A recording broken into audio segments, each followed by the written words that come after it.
estamos, fechar os olhos e vamos fazer uma prece, pedindo que Deus nos oriente e abra nossa mente para podermos entender a aula desta noite. Capítulo 7 do livro do Apocalipse. Feche os olhos. Pai bondoso, nós agradecemos porque o Senhor foi muito bom conosco. Nos cuidou de cada um de nós e permitiu que estivéssemos aqui como estamos. Rogamos, bom Pai, que a Tua presença continue do nosso lado. Que a bênção que o Senhor tem para nós seja real e a nossa compreensão do estudo de hoje seja muito importante. Abraço o Silas como nosso professor, ilumina sua mente e abençoa cada um daqueles que estão a caminho, que possa chegar a tempo também. E pedimos a Tua presença, em nome de Jesus. Amém. Amém. Deus abençoe a todos. Amém. Abra sua Bíblia no capítulo 7 do livro do Apocalipse. Excepcionalmente essa semana, nós vamos fazer a leitura do capítulo 7 inteiro, como sempre fazemos, e depois nós vamos ler os primeiros 5 versos do capítulo 14. Nós vamos ler o capítulo 7 todinho, chegando no final. Nós vamos para o capítulo 14 e vamos ver os primeiros 5 versos. Por que nós vamos fazer isso? Porque o assunto é o mesmo. Ok? Vocês vão notar pela leitura que o capítulo 7 do livro do Apocalipse conclui o assunto no capítulo 14. Portanto, nós vamos fazer dessa forma. Nós vamos começar com a dona Olga, no primeiro verso, depois da Ofélia, do Graciano, da dona Antônia, a Kika, e depois nós vamos para a mesa da Ana Paula. Por favor, dona Olga. Por 144 mil do povo de Israel. Depois disso, vi nos 4 cantos do mundo 4 anjos em pé. Eles estavam segurando 4 ventos da terra, a fim de que nenhum vento soprasse sobre elas, nem sobre o mar, nem sobre nenhuma água. Então vi outro anjo que subia do lado leste, que tinha na mão o sinete do Deus vivo. Ele gritou com voz bem forte para os 4 anjos que tinham recebido o poder de fazer estragos na terra e no mar. O anjo disse: não façam estragos na terra, nem no mar, nem nas árvores, até que marquemos o conhecimento da festa dos servos do nosso Deus.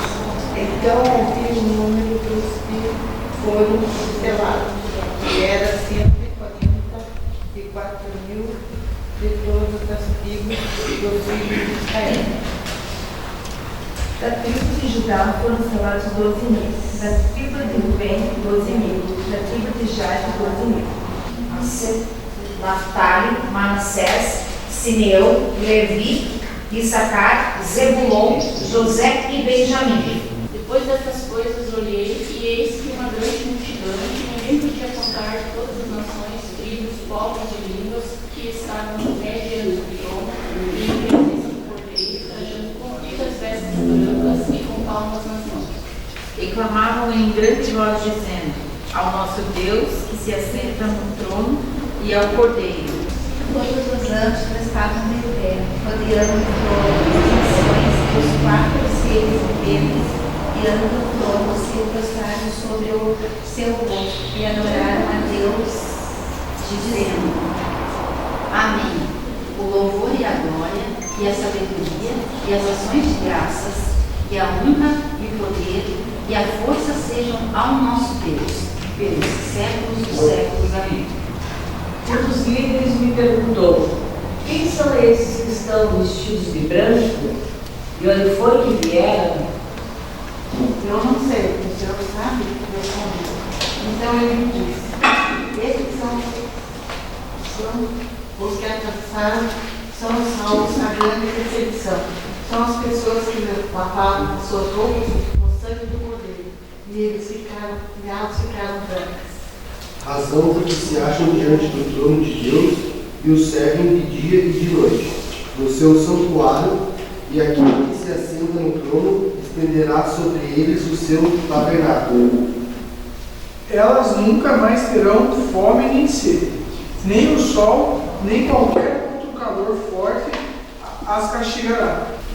Pois o Cordeiro está no meio do trono. Será o pastor dessas pessoas e as guiará para as fontes de água da vida. E Deus enxugará todas as lágrimas dos olhos delas. Agora vamos para o capítulo 14, os 5 primeiros versos. Depois olhei e vi o Cordeiro em pé no monte de Sião. Com ele estavam 144 mil pessoas que tinham o nome dele e o nome do Pai dele, escritos na testa deles.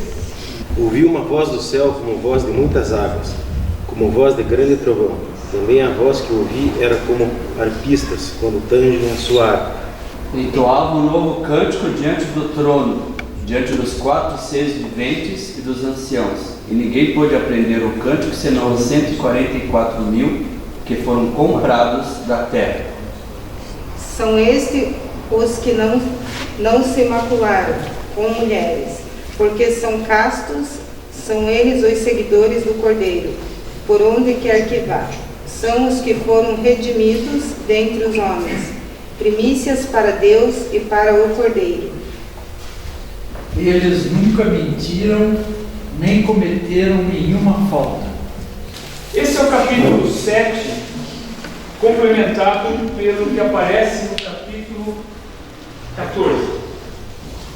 O nosso assunto essa semana é um número, 144 mil, número redondo, múltiplo de 12.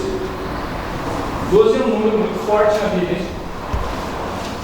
O Velho Testamento conta a história do povo de Israel, que foi formado a partir de 12 tribos, ou os 12 filhos de Jacó, ou Israel. Não esqueçam que Jacó era o nome de batismo, Israel é o nome que Deus deu a ele. É a mesma pessoa. O Novo Testamento é baseado no trabalho dos 12 apóstolos escolhidos por nosso Senhor Jesus Cristo. 12 é um número muito forte na Bíblia. Quando você multiplica 12 por 12, 144. 144 mil. Esse é o assunto de hoje. O número 144 mil, conforme nós vamos tratar hoje, aparece 3 vezes na Bíblia, só. No capítulo 7, uma vez, e 2 vezes no capítulo 14, só. Portanto, é muito pouca informação. E é por isso que ainda temos algumas dúvidas quanto à correta interpretação de quem são aqueles que vão fazer parte desse grupo seleto.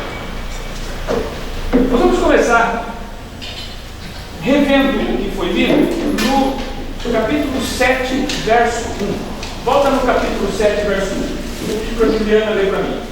Depois disso, vi 4 anjos em pé nos 4 cantos da terra, conquistando seguros os 4 ventos da terra, para que nenhum vento soprasse sobre a terra, nem sobre o mar, nem sobre a água. E eu quero começar com a primeira palavra que aparece no verso 1, de acordo com o que está na nova linguagem de hoje. Qual é a primeira palavra lá em cima, Caio? Depois. A palavra depois é uma palavra que sugere uma sequência. Porque se tem o depois, tem o que, seu Renato? Tem o antes. Não faz sentido o depois sem o quê? Sem o antes. Seja bem-vindo, pastor Walter. Vamos vê-lo. Olha só. Depois. O que é o antes aí? Vamos voltar no capítulo 6. O que veio no capítulo 6, pessoal? Os selos. Os selos. E nós fomos até que selo no capítulo 6, seu Renato? Até o... Não. Sexto. Até o 6º selo. O 7 que está faltando. Então, veja só. Depois do que aconteceu no capítulo 6. O capítulo 6 trata dos primeiros 6 selos. Lembra daquela história dos 4 cavaleiros? O primeiro era branco. Boa. O segundo era vermelho. O terceiro era preto. E o último era amarelo. Ou baio. Baio. Ninguém vai falar em cavalo amarelo. Você vai falar em cavalo baio. Você tem tem um bairro. E também ninguém fala em cavalo vermelho, fala em alazão. Chama alazão, ok? E é aquele negócio que você não sabe bem como é que é um turdido. Não é alazão, mas é turdido. Tudo bem? Bom, então esses eram os cavaleiros do Apocalipse. Agora, depois dos 4 cavaleiros, cada um deles representando um selo, nós tivemos mais 2 selos. E nós vimos a semana passada que esses selos representam diferentes estágios do quê? Do cristianismo ao longo da história. Desde o estágio inicial de pureza, do jeito que o cristianismo saiu da boca de nosso Senhor Jesus Cristo, até o estado da podridão. Seja bem-vindo, César. Olá, como vai? Até o estado da podridão espiritual, que é o estado em que o cristianismo estava quando começou a reforma. Muito bem. O último dos selos cobre os 2 últimos períodos da igreja cristã.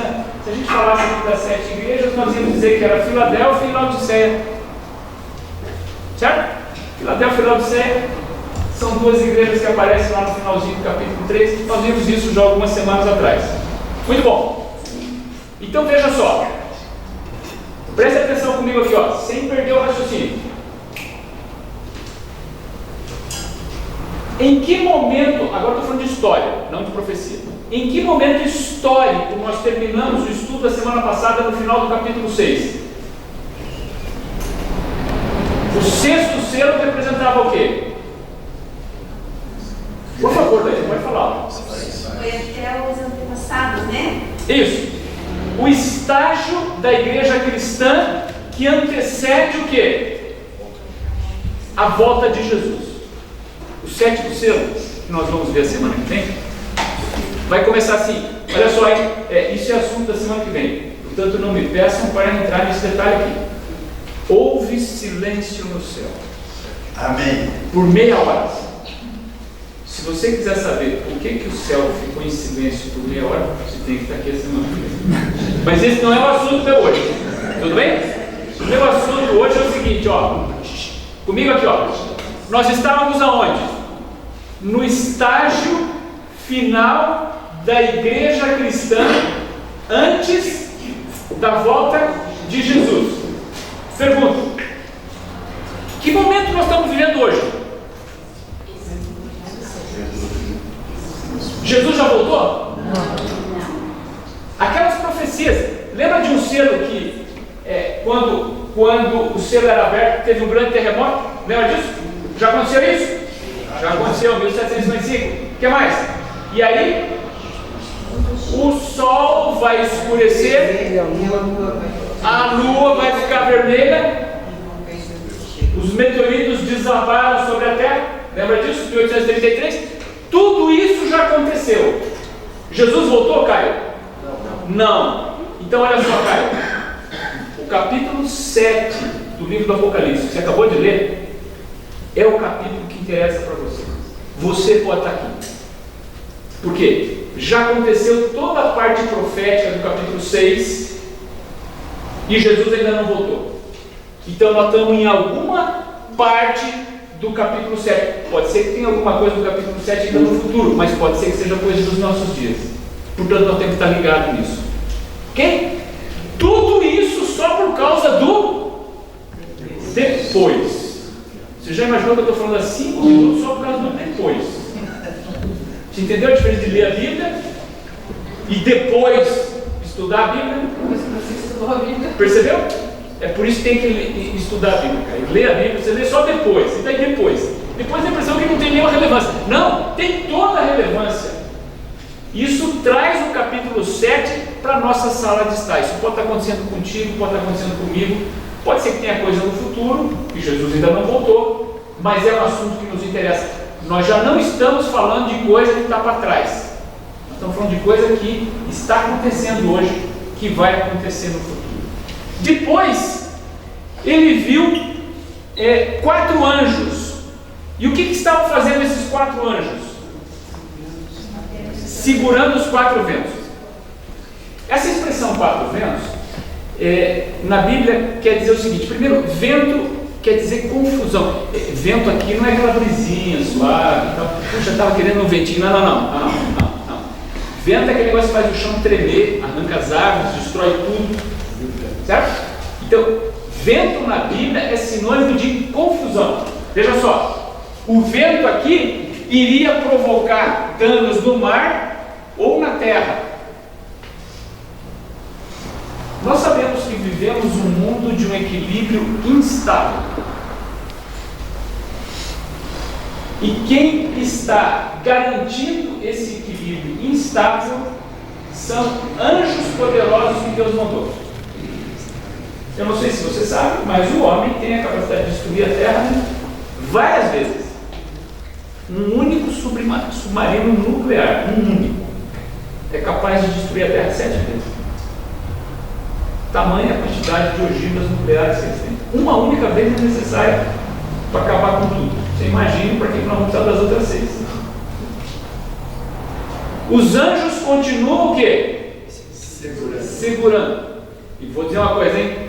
Ontem à noite eles fizeram um bocado de força. Eu não sei se acompanhou o que aconteceu. Né? Ontem à noite eles fizeram um bocado de força. 2 pessoas que até recentemente trocavam insultos pela televisão, lembra disso? Sim. Apertaram a mão. E é muito melhor que eles apertem a mão do que eles resolvam soltar bomba atômica um no outro. Você entendeu meu português, né? Os anjos estão segurando os 4 ventos. Estão. Aí mais uma prova, Caio, de que nós estamos falando dos nossos dias. Porque antigamente as pessoas brigavam com arco, com flecha. Então, os anjos tinham uma participação importante, sempre tiveram. Mas antigamente o homem não tinha condição de destruir a terra. Podia matar um ou outro. Hoje não. Hoje nós podemos aniquilar o planeta. A vida pode desaparecer conforme nós conhecemos. É muito fácil isso acontecer.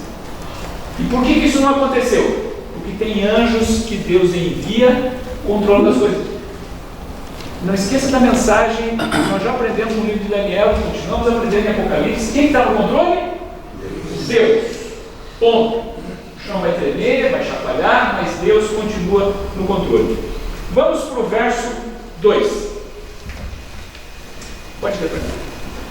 Então vi outro anjo que subia do lado leste e que tinha na mão o sinete do Deus vivo. Ele gritou com voz bem forte para os 4 anjos que tinham recebido o poder de fazer estragos na terra e no mar. Obrigado, gostei da interpretação. É isso mesmo. Olha só. Tinha outro anjo, então já estamos falando de 5. E na mão ele carregava o sinete de quem? De Deus. O sinete de Deus.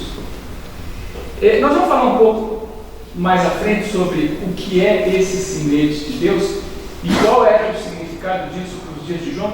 Por enquanto vamos ficar só com isso. O fato é que aparece alguém dizendo àqueles anjos que estavam fazendo força, segurando os 4 ventos do céu, que ele tinha uma mensagem. E agora então vamos ver qual é a mensagem. Lá no fundo, Diego, por favor, verso 3. O anjo disse: não façam estragos na terra, nem no mar, nem nas árvores, até que marquemos com o sinete a testa dos servos do nosso Deus. Esses anjos que estavam controlando os problemas aqui da terra receberam uma ordem que veio de Deus. Essa ordem diz o seguinte: continuem fazendo força e não deixem nada acontecer até que todos os servos de Deus recebam uma marca na testa. Na testa. Até hoje a gente usa marca para significar escolha, propriedade. Eu não sei se tem alguém que trabalha com contabilidade. Muito bem. Para que as empresas colocam aquelas plaquetinhas em cada um dos itens do patrimônio? Cadeira, mesa, computador, para que isso? Identificar. Pode falar alto, Juliana. Patrimônio, propriedade da empresa. Está vendo? Uma empresa tem obrigação contábil de controlar o patrimônio que tem. Aí tem negócio de depreciação, hoje não tem mais correção, né? Antigamente tinha correção, na época de inflação, mas depreciação tem. Você não pode comprar uma cadeira talvez possa, mas você não pode comprar um automóvel, por exemplo, para uma empresa e lançar tudo como despesa. Não pode. Você tem que depreciar, é 20% ao ano o automóvel. Então, o automóvel você tem que depreciar em 5 anos, 20% cada ano. Cada automóvel tem que ser controlado, separadinho, a depreciação dele. Está entendendo? Muito bem. As empresas têm lá uma marca, aquela etiquetinha de patrimônio para indicar a propriedade da empresa. Quem tem boi, tem gente que cria boi aqui não. Quem tem boi, até hoje, marca o gado para indicar o quê? Propriedade. Você tem a marca na fazenda, você marca o gado a ferro, aquele animal é propriedade daquela fazenda. Muito bem. Aqui está se falando da mesma coisa. Um grupo de anjos iria sair mundo afora fazendo o quê? Marcando aqueles que são servos de Deus. Portanto, daqui para frente, você tem que arregalar os olhos no que nós vamos ver, que a pergunta que você vai responder para você mesmo no final dessa nossa conversa é o seguinte: se essa marcação terminasse hoje, você ia receber tudo. Portanto, preste atenção. Vamos continuar. Esse sinete que é mencionado aqui precisa ser entendido à luz da cultura existente nos dias de João. João viveu no começo do Novo Testamento. Portanto, a cultura que João tinha era fortemente baseada na cultura do Velho Testamento. O Novo Testamento estava começando nos dias de João. Né?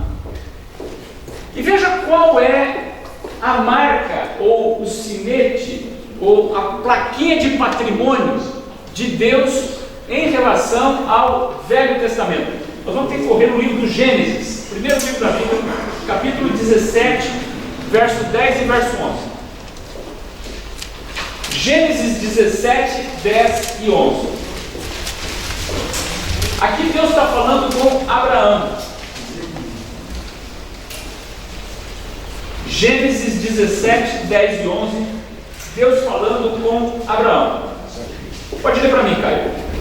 Esta é a minha aliança, que guardareis entre mim e vós, e a tua descendência.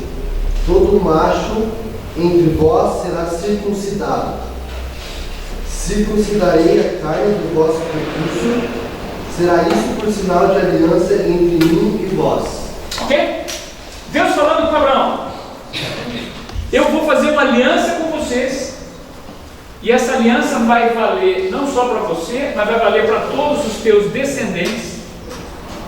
E como resultado dessa aliança, vocês vão, daqui para frente, circuncidar aos 8 dias de idade todo homem. As mulheres aí estavam livres. Podem acreditar. Vocês não têm o que reclamar. A circuncisão até hoje é praticada entre os descendentes de Abraão. Isso vale para os judeus e vale para os árabes. Os árabes não são descendentes de Abraão, eles são descendentes de Ibrahim, mas é a mesma coisa. Certo? Os judeus chamam de Abraão, os árabes chamam de Ibrahim, é o mesmo. Abraão foi pai de Isaac, que gerou Jacó e os judeus. Ibrahim mesmo foi pai de Ismael, que gerou os árabes. Ambos até hoje praticam a circuncisão. A circuncisão é um sinal de aliança. Isso é o que está no Velho Testamento. Vamos para o Novo Testamento. Agora no livro de Efésios. Abre ali Mateus, Marcos, Lucas, João, Atos, Romanos, 1 e 2 Coríntios, Gálatas e Efésios. A mesma coisa aconteceu também com vocês, quando ouviram a verdadeira mensagem, a boa notícia que trouxe para vocês a salvação. Vocês creram em Cristo, e Deus pôs em vocês a sua marca de proprietário, quando lhes deu o o Espírito Santo que ele havia prometido. O Espírito Santo atuava no Velho Testamento, sim ou não? Sempre atuou. Agora, o Espírito Santo passou a ter uma atuação ainda mais forte no Novo Testamento, em especial após o Pentecostes, ou o primeiro Pentecostes da era cristã. E olha só, aqui é Paulo falando para a igreja de Éfeso. Está dizendo o seguinte: Deus colocou o que em vocês? Deus colocou o que em vocês? Uma plaquinha de patrimônio. Propriedade do Altíssimo. Uau! Uma plaquinha de patrimônio. E como é que você sabe que tem ou não essa plaquinha? Quando você tem o Espírito Santo. E agora, para saber se eu tenho o Espírito Santo? Bom, aí tem uma certa controvérsia. Tem gente que vai achar que eu tenho que falar em línguas. O assunto nosso não é línguas, e nem a manifestação do Espírito Santo na vida da pessoa hoje. Portanto, se você tem dúvidas sobre esse assunto, você vai ter que aguardar um outro momento.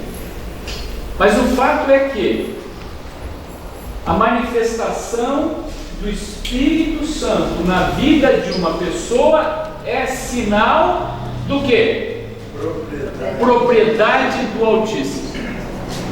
Porque o Espírito Santo faz coisas que normalmente a gente não faz. Quer ver só? O Espírito Santo ensina a gente a ser o quê? Calmo. Generoso. O sujeito entra na frente na fila. Você está ali esperando a meia hora. O cara acabou de fazer a comprinha dele e passa na tua frente. Qual que é a tendência do ser humano? Honestamente, lembre-se daquele mandamento que diz: não dirás falso testemunho. Percebeu? Agora, como você tem a marquinha dizendo que é propriedade do Altíssimo, você faz o quê? Irmã, fica à vontade, deve ter uma razão para fazer isso. Muito bem, o Novo Testamento fala do Espírito Santo como sendo o sinal de propriedade de Deus. Vamos continuar vendo isso agora no livro de Atos. Você está em Efésios, volta um bocado, você vai passar por Coríntios, Romanos e Atos. Capítulo 5, nós vamos ver o verso 31 e 32. Christian, me ajuda com esse, por favor. Deus, porém, com a sua destra, o exaltou a príncipe e salvador, a fim de conceder a Israel o arrependimento e a remissão dos pecados. Ora, nós somos testemunhas destes fatos, e bem assim o Espírito Santo, que Deus outorgou aos que lhe obedecem. Aqui tem uma pista interessante para você saber se tem ou não o Espírito Santo, hein? O Espírito Santo é manifestado na vida de quem? De quem fala línguas? Não estou dizendo que não é manifestado na vida de quem fala línguas. Não é isso que está escrito aí. O Espírito Santo é manifestado na vida de quem obedece a Deus. Quem está falando é Pedro, aquele que participou do primeiro Pentecostes da era cristã. O chão literalmente tremeu. Se você ler a descrição de Atos, a primeira manifestação do Espírito Santo foi um negócio monumental. Pedro, um pescador rude, sai dali, começa a fazer sermão e milhares de pessoas se convertem. Muito bem. Agora então, a pergunta que vem é o seguinte: se o Espírito Santo é dado àqueles que obedecem a Deus, obedece ao quê? Grande resposta, seu Renato. Deixa eu ler para mim. 1 Coríntios 7,19. Não faz diferença estar circuncidado ou não. O que importa é obedecer aos mandamentos de Deus. Quando esse texto apareceu na Bíblia, a igreja cristã estava no meio de uma confusão medonha. Porque assim, boa parte dos cristãos dos dias de Jesus eram judeus. E sendo judeus, eles eram circuncidados sem a menor dúvida. Ao 8º dia, não tinha o que discutir. Você conhece a professora de palavrões, não quero que ninguém nem pense, mas você conhece. Ok? Você conhece. Você quer saber um palavrão inominável dos dias que isso aí foi escrito? Incircunciso. Você olhava para o desgraçado. Agora pode pensar naquele palavrão, o horror. Nos dias que isso aí aconteceu, se chamar alguém de incircunciso, você está entendendo? Era mais ou menos como chamar ele do pior palavrão que você pode imaginar. Incircunciso. Incircunciso. E a pergunta que se punha era a seguinte: tá bem, nós somos judeus, só que os gregos também estão se convertendo. E agora vamos fazer o quê? Vamos ter que circuncidar os gregos. Olha os olhos da lei, hein? Vou ter que circuncidar os gregos. E a turma lá de Corinto. E o pessoal da Ásia Menor. E muita gente diz, não, eu vou virar cristão, mas eu não vou me circuncidar. O negócio dói demais. E a confusão se estabeleceu no meio do cristianismo. O assunto chegou até Jerusalém. Jerusalém era, nessa época, a sede do cristianismo. Os discípulos, a maioria deles ainda morava ali. Eles tiveram um concílio, o primeiro grande concílio da história cristã, o concílio de Jerusalém, e chegaram à seguinte conclusão: tem algumas coisas que a gente não pode abrir mão, mas tem coisas que não compensa. Analisando o que a Bíblia diz, a circuncisão foi uma aliança que Deus fez com quem? Nós lemos aqui, com Abraão ou com Ibrahim. Então isso não foi feito, por exemplo, para o pessoal da Grécia, nem para o pessoal da Ásia Menor. Era uma aliança com os descendentes de Abraão. E por mais estranho que parecesse para os judeus dos dias de Jesus, e pode acreditar, parecia muito estranho, a igreja cristã chegou à seguinte conclusão: a circuncisão não é um mandamento universal. Portanto, não faz diferença. Você quer circuncidar? Circuncida. Tem até hoje judeus sendo circuncidados. Está errado? Não está errado. Porque são descendentes de Abraão.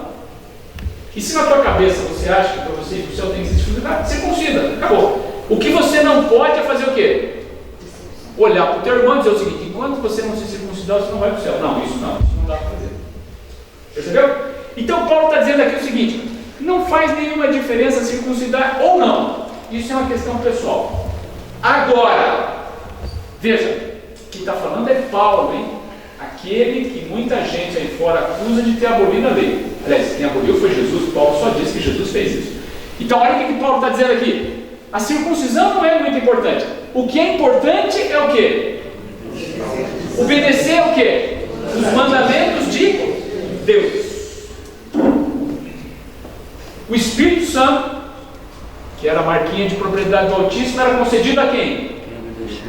A quem obedecesse. Obedecesse ao quê? Aos mandamentos de Deus. Tudo bem? Aos mandamentos de Deus.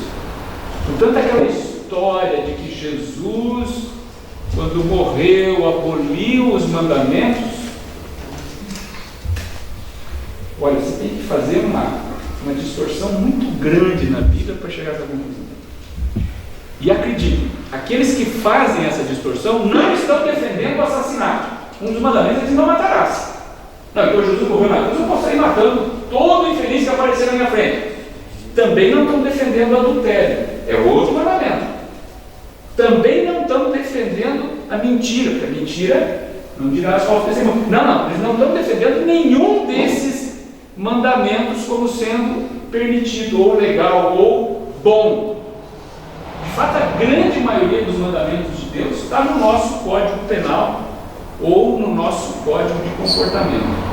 Inclusive aquele que diz: honra teu pai e tua mãe. Honra teu pai e tua mãe. Honra teu pai e tua mãe. O adultério já saiu, já esteve.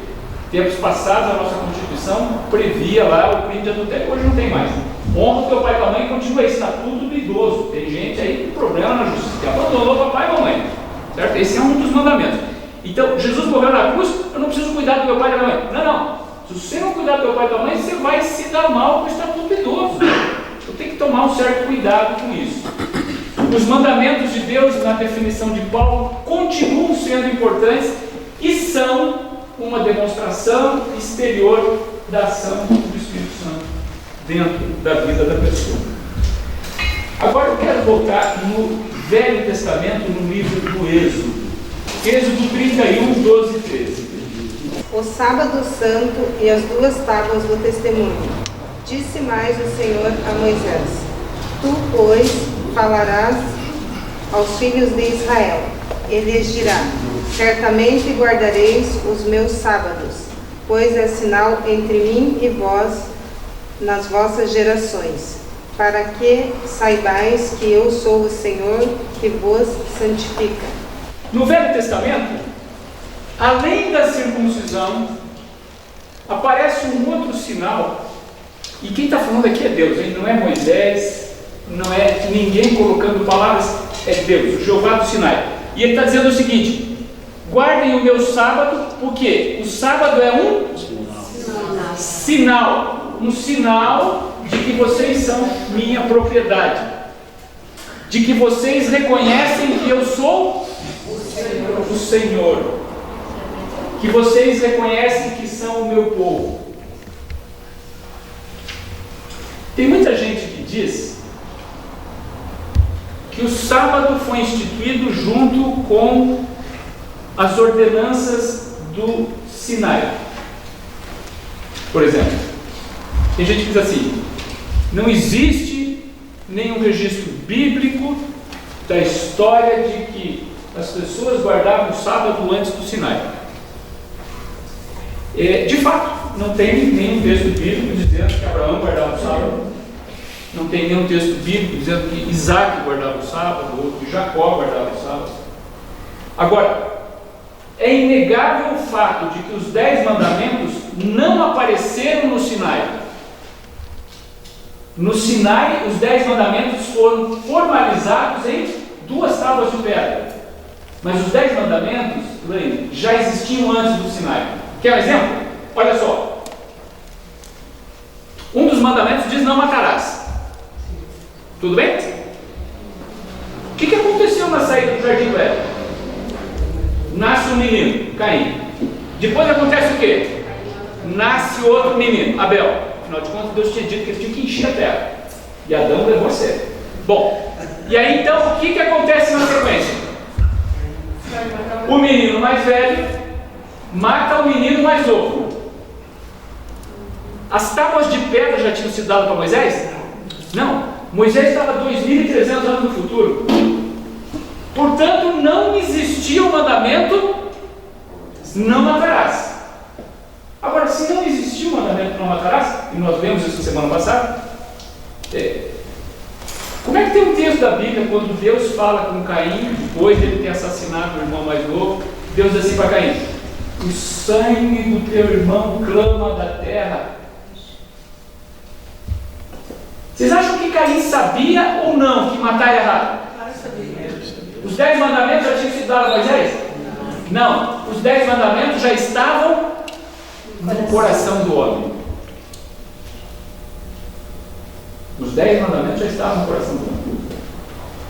Desde o início da criação, o homem sabe que matar é roubar, é errado. Que roubar é errado. O estupro é errado. A mentira é um erro. Isso é natural. Ninguém conta mentira e sai contente por aí. Quem tem criança pequena em casa que está começando a aprender a mentir, sabe quando a criança mente. Sim ou não, Cristian? Olha lá a dona Léa balançando a cabeça aqui, ó. Está entendendo? Por quê? Mentir não é algo natural. Você tem que forçar. Você tem que forçar. É contra aquela tendência que Deus colocou para nós. É verdade que tem umas pessoas que são diferentes, sociopatas, o sujeito já é doente por natureza, né? Mas como regra, você vai aprendendo isso com o passar do tempo. O sábado não foi estabelecido aqui, o sábado foi estabelecido na saída do Éden. Quando você lê a história da criação, Deus cria o mundo em 7 dias. No final, entre o 6º dia e o 7º dia, Deus descansa 24 horas. Deus não precisava descansar. Deus nunca se cansou. Ele deu isso como exemplo. E o sábado não só é uma ordenança de Deus que remonta ao Éden, como o sábado é uma necessidade. Tanto é que está na nossa legislação. Vai dizer, mas tem na legislação que tem que guardar o sábado? Não, não tem. Na legislação diz assim, descanso semanal remunerado. E vai você como patrão dizer para o teu empregado o seguinte, esse negócio de sábado e domingo não vale nada para mim. Aqui tu trabalha os 7 dias ou tu está demitido. O que ele faz? Ele vai na justiça do trabalho. Ele vai dizer, olha, o patrão nunca pagou para mim o descanso semanal remunerado. E aí você vai ter que pagar com juros e com multas. Você está entendendo? A nossa justiça não fala no sábado, ela fala num descanso semanal. É por isso que a nossa justiça não é perfeita. Quando Deus estabeleceu, não era um descanso semanal, era o sábado, o 7º dia. Ponto. E eu vou dizer uma coisa para você. Se todos respeitassem os 10 mandamentos de Deus, tanto quanto possível, nós teríamos o céu na terra. Você já imaginou o que é que seria desse planeta se ninguém matasse, se ninguém roubasse, se ninguém adulterasse, se ninguém mentisse, e se uma vez por semana, aos sábados, todo mundo descansasse? Uau! Quanto é que você daria para criar os teus filhos num lugar assim? Ainda não seria o céu, as pessoas continuariam morrendo. Câncer, os acidentes naturais, estão por aí. Mas, meu amigo, só poder sair à noite, com a certeza de que não vai ter ninguém querendo tirar a tua vida, só poder viajar com a certeza de que você não precisa nem fechar a porta, basta encostar para o vento não fazer muito estrago. Imaginou que seria isso? Deus não deu o sábado para levar você para o céu, nunca.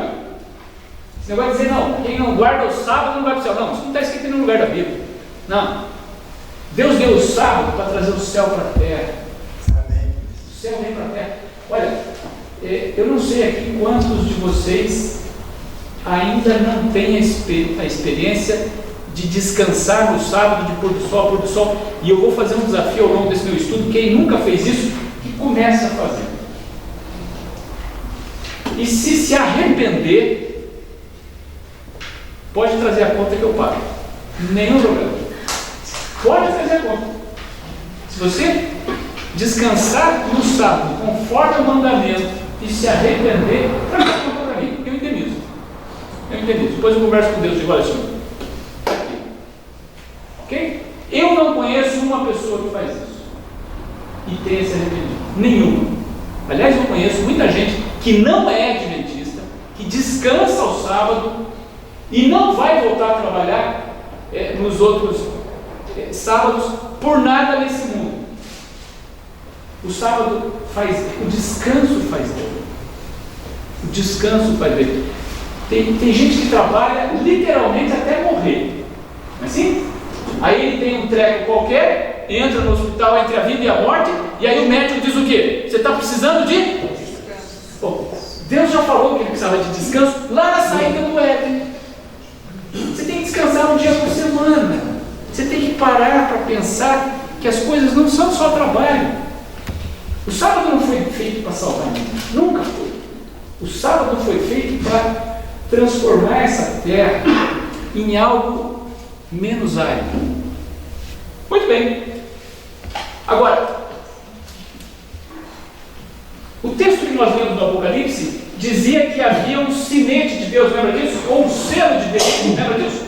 Muito bem. Já vimos que a circuncisão não pode ser. A circuncisão é opcional, resumindo. O Espírito Santo pode ser? Sim ou não? Claro que pode. O Espírito Santo foi dado para estar conosco.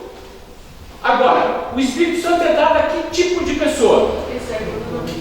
Quem obedece. Obedece a quê? Aos mandamentos de Deus. E tem um mandamento que nós vimos aí o sábado, que é claramente estabelecido como um sinal. Então agora vem a seguinte questão. Ok, o Espírito Santo é dado àqueles que obedecem os mandamentos, incluindo o sábado, que é um sinal de Deus. Como é que o sábado pode ser um selo de Deus? Para você entender isso, eu preciso explicar para você o que era o selo nos dias que João escreveu isso. Hoje nós chamamos isso de firma reconhecida. Lembra da última vez que você comprou um carro de alguém?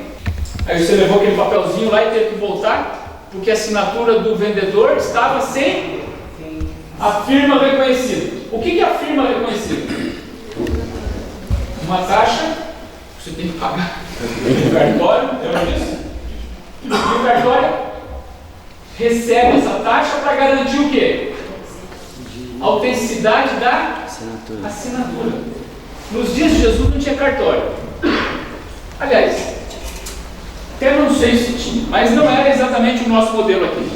Mas o fato é que alguém precisava atestar a autenticidade de documentos. E eles tinham então o selo. O selo quase sempre era uma combinação de alguns elementos. Um deles era um anel. As pessoas que eram mais ricas, elas traziam na mão um anel, e esse anel tinha alguma coisa em alto relevo que, quando pressionada numa superfície assim um pouco pastosa, vamos dizer assim, uma cera, depois, quando isso secava, deixava uma impressão. E nessa impressão apareciam 3 informações. Então aqui, quem era o autor, qual era o cargo dele e qual era o domínio. Em especial, aqueles que eram detentores de grandes pedaços de terra, um rei, por exemplo, ele dizia, fulano de tal, isso aparece no livro de Daniel, Nabucodonosor, rei da Babilônia, domínio todos os povos da terra. E Nabucodonosor era aquele que dominava todos os povos da terra nos dias dele. Então, um selo nos dias de João, nos dias do Velho Testamento, tinha essas características. Ele precisava de um autor, aquele que é o dono e garante a autenticidade, precisava do cargo, porque ele se intitula dono, e segundo, o tamanho do domínio. Isso tudo aparece. Bom, deixa a Bíblia falar. Vamos para Êxodo 20, do verso 8 ao verso 11. Lembra-te do dia do sábado para o santificar. 6 dias trabalharás e farás toda a tua obra. Mas o 7º dia é o sábado do Senhor teu Deus.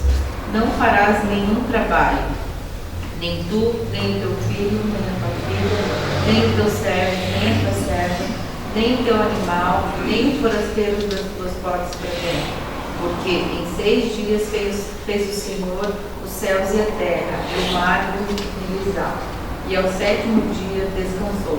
Por isso o Senhor abençoou o dia de sábado e o santificou. Veja que a guarda do sábado, de todos os 10 mandamentos, é o mais extenso. Quando você olha para Êxodo, tem alguns que são curtinhos, é fácil até de decorar. Não matarás. Esse é fácil. O sábado é um mandamento bem extenso. Olha o que Deus diz. Primeiro, ele se apresenta. O 7º dia é o sábado de quem? Deus falando, é meu. Segundo, é meu por quê? Porque eu fiz. Bom, pouca gente pode falar isso. O carro é teu por quê? Porque você comprou. Tem uma diferença, né? Tem uma diferença. O carro é teu porque você comprou. Já imaginou se pudesse dizer assim, esse carro é meu porque eu fiz? Uau, desde a fundição do virabrequim. Já imaginou um negócio desse? Conheço o virabrequim do carro. Bom, eu fiz. E Deus falando no 4º mandamento. Eu fiz e o meu domínio se estende por onde? Olha só. O céu, a terra, o mar, tudo que neles há. Ponto. Você está percebendo aí as características do selo dos dias de João? Quem é o autor? Deus. Por que ele é o responsável pelo selo? Porque ele é o Criador. E o domínio. Acompanhe esse raciocínio aqui que é importante. Ó. Por que o sábado é um mandamento diferente em relação a todos os outros nomes? Os outros 9.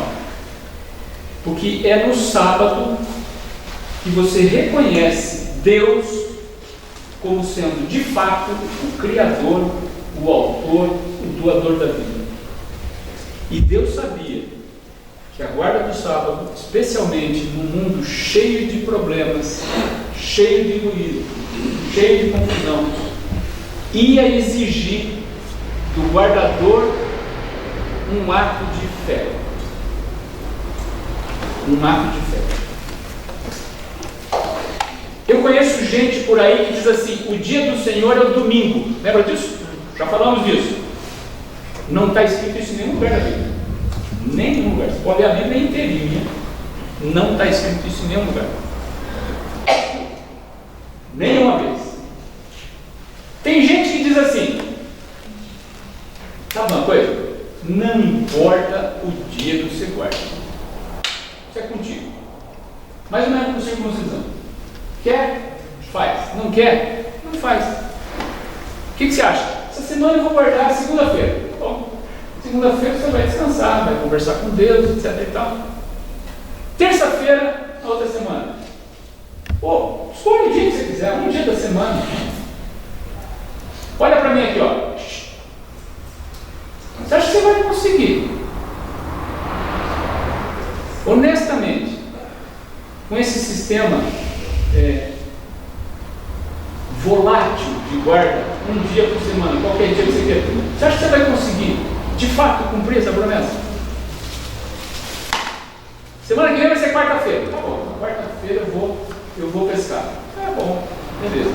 E aí no meio da pescaria toca o telefone e aparece um problema. Senhor, o senhor sabe que eu queria guardar quarta-feira, mas essa semana não deu. Você está entendendo o que eu estou falando?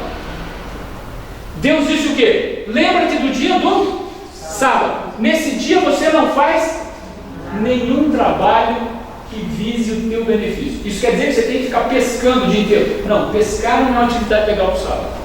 Então tá, uma atividade boa para o sábado é dormir o dia inteiro. Não, também não. Você quer ver uma atividade legal para sábado? Estudar a Bíblia. Isso que nós estamos fazendo aqui seria sensacional ser feito no sábado.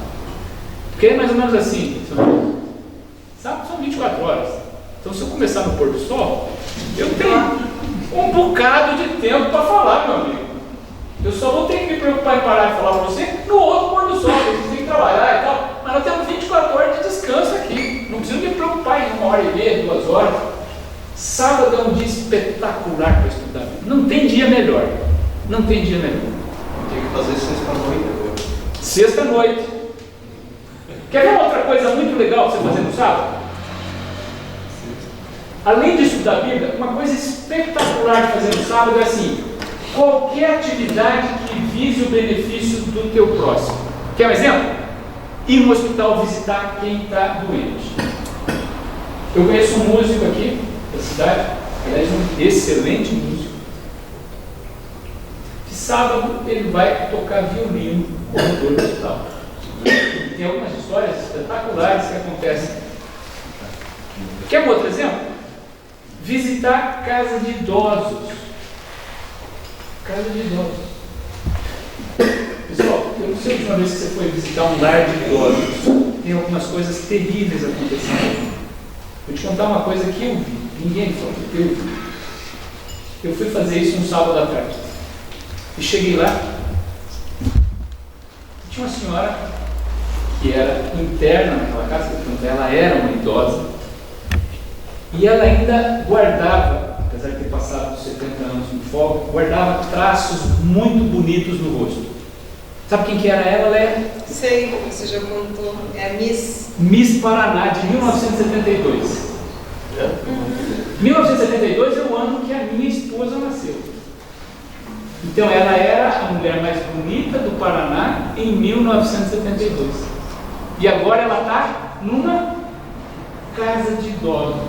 Você já imaginou o tamanho da mudança? Tudo que o idoso quer é alguém que escute ele. Não quer nem conversar com você, ele quer que você escute. Ele vai falar um monte, você vai dizer sim, não, você vai perguntar. Então como é que foi o concurso? Foi difícil? E ela vai falar. Percebeu? Isso é um negócio legal de fazer sábado. de fazer sábado. É claro que para aqueles que têm filhos, é o caso do Diego, da Leia, do Christian, né? Isso. É um dia espetacular para vocês conviverem com as crianças. Durante a semana todo mundo trabalha, não dá para passar o tempo todo com as crianças. Então é ótimo. E o cristianismo tem que começar em casa, hein? Antes de visitar idosos, hospital e tal, tem que cuidar das crianças. Que Deus vai cobrar tudo, especialmente as crianças. Mas aqueles que podem visitar uma casa de idoso. Uma outra coisa muito legal, o Sr. Floresvaldo tem larga experiência com isso, é visitar penitenciária. Legal que eu digo no sentido de ser importante. Lembre-se que Jesus quem falou isso, não sou eu que estou inventando, hein? Quando Jesus voltar, ele vai dizer para uma turma que vai ficar à esquerda, não tem nada a ver com a esquerda e a direita que nós conhecemos, hein? Eu estou falando da esquerda que Jesus contou assim. Vai dizer para a turma da esquerda, o problema com vocês é que vocês não foram me visitar enquanto eu estava preso. Não é o caso do Sr. Floresvaldo, ele até ficou preso junto com a turma lá. Fizeram uma rebelião e ele ficou por um tempo. Quanto tempo ficou lá, Sr. Floresvaldo? Um dia. Uau! Uau! Muito bem. Esse tipo de coisa é legal de ser feito ao sábado. E qualquer outra coisa de natureza excepcional que ajude o teu próximo. Se a casa do vizinho pegar fogo, o que você vai fazer? Qualquer coisa. Qualquer coisa. Se você tem um trator com uma bomba d'água que pode jogar água em cima da casa dele para apagar o fogo, você vai fazer isso. Um médico que vê alguém ter um ataque cardíaco, ele é o único médico, ele vai fazer o quê? Ele vai fazer o que ele faz durante a semana inteira, ele vai cuidar do paciente. Agora, isso não visa benefício próprio. Para isso você tem 6 dias. Para isso você tem 6 dias. O 7º dia é para Deus. Para estudar a Bíblia, para conversar com Deus, para ajudar o teu próximo.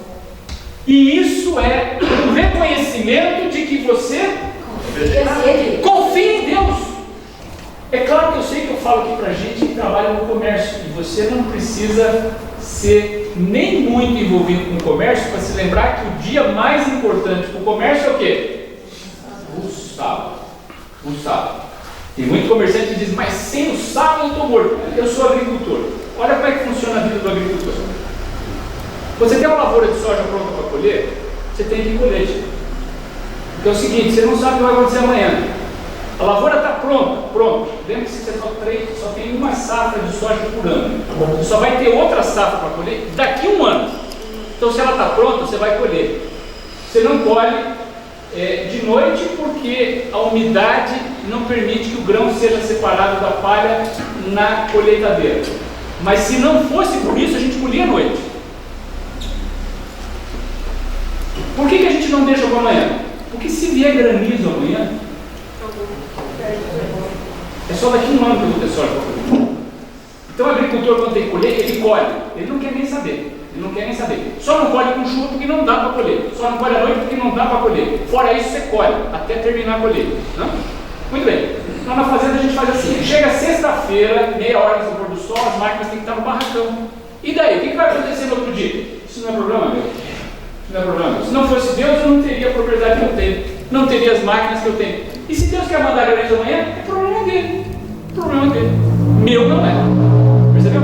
E se eu for ter soja para colher domingo? Porque a gente colhe domingo, que é uma beleza. Entrou o sol.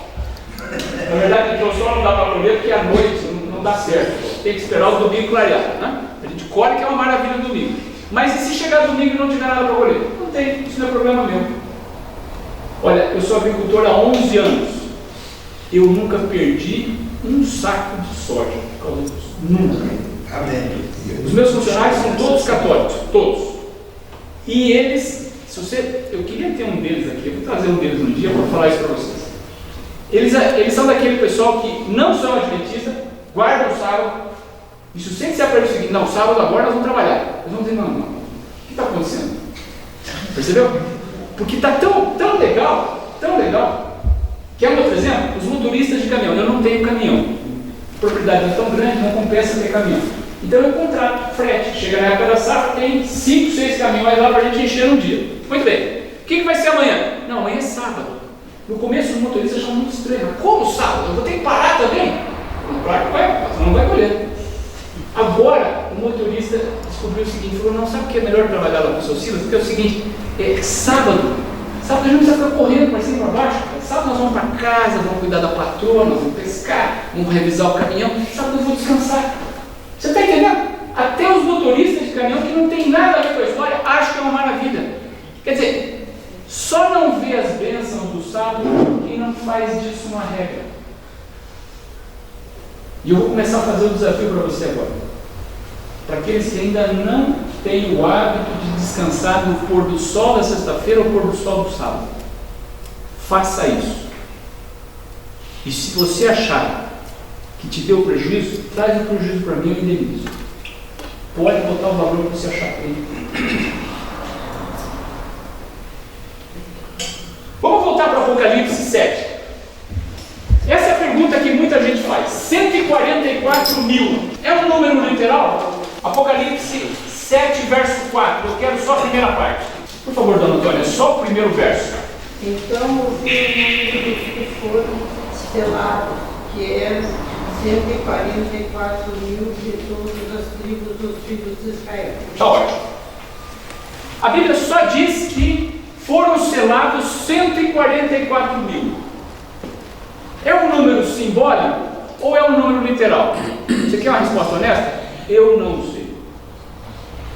Por que eu não sei? Primeiro, o livro do Apocalipse tem muitos símbolos, sim ou não? Sim. Nenhum de nós acha que existe um cavalo preto lá no céu, né? Um cavalo chamado morte, né? Isso são símbolos. Tudo bem? Muito bem. Pode ser que os 144 mil sejam um símbolo? Pode ser. Pode ser.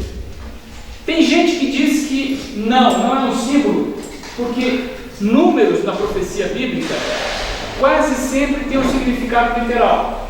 Por exemplo, o leopardo lá de Daniel 4 tinha quantas cabeças? 4 cabeças. Isso era apenas um símbolo?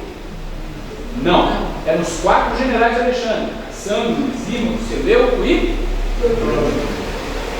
Ok? Muito bom. Apocalipse fala de 7 igrejas. Será que isso é um símbolo? Não, eram igrejas literais. Éfeso, Esmirna, Filadélfia, Pérgamo, Laodiceia. Ok? E os 144 mil? Eu não sei. Eu conheço alguns teólogos muito respeitados que entendem que 144 mil é sim um número literal. Eu não sei te dizer. Vamos continuar vendo o texto. De onde vem esses 144 mil? Apocalipse 7, 5 a 8. Pode ler, Juliana, por favor. Da tribo de Judá foram selados 12 mil. Da tribo de Ruben, 12 mil. Da tribo de Gade, 12 mil. Da tribo de Aser, 12 mil. Da tribo de Naphtali, 12 mil. Da tribo de Manassés, 12 mil. Da tribo de Simeão, 12 mil. Da tribo de Levi, 12 mil. Da tribo de Issacar, 12 mil. Da tribo de Zebulon, 12 mil. Da tribo de José, 12 mil. Da tribo de Benjamim foram selados 12 mil. 12 mil de cada tribo, são 12 tribos, 12 vezes 12 mil, 144 mil. Uma curiosidade aqui é o seguinte, olha. Essa ordem das tribos é única na Bíblia. O mais velho dos filhos de Israel, ou de Jacó, era Judá, certo? Não. O mais velho é Ruben. E como é que Judá aparece em primeiro lugar? Eu não sei. É verdade que Jesus é da tribo de Judá, e quando Jesus vai para um lado, não importa quem fique do outro, ele já é maioria, né? Tudo bem? Eu gosto muito de uma frase que eu aprendi 2 semanas atrás. Se Deus está do nosso lado, o problema é quem está do outro lado. Gostou dessa, né? Se Deus está do teu lado, meu amigo, você não tem problema. O problema está com a turma que está do outro lado. Pode ser que aqui Judá na cabeça da lista é em função de Jesus. Agora tem mais alguma coisa diferente que aparece aqui. Aparece, por exemplo, José e Manassés. E quem conhece a história da Bíblia sabe que José e Manassés são pai e filho, eles não são irmãos. Não são irmãos. José era um dos irmãos dessa turma aqui. E se está aparecendo Manassés, que é um filho de José, então é porque um dos 12 filhos de Jacó, ou de Israel, está fora aí. Quem que é o filho de Jacó que está fora aí?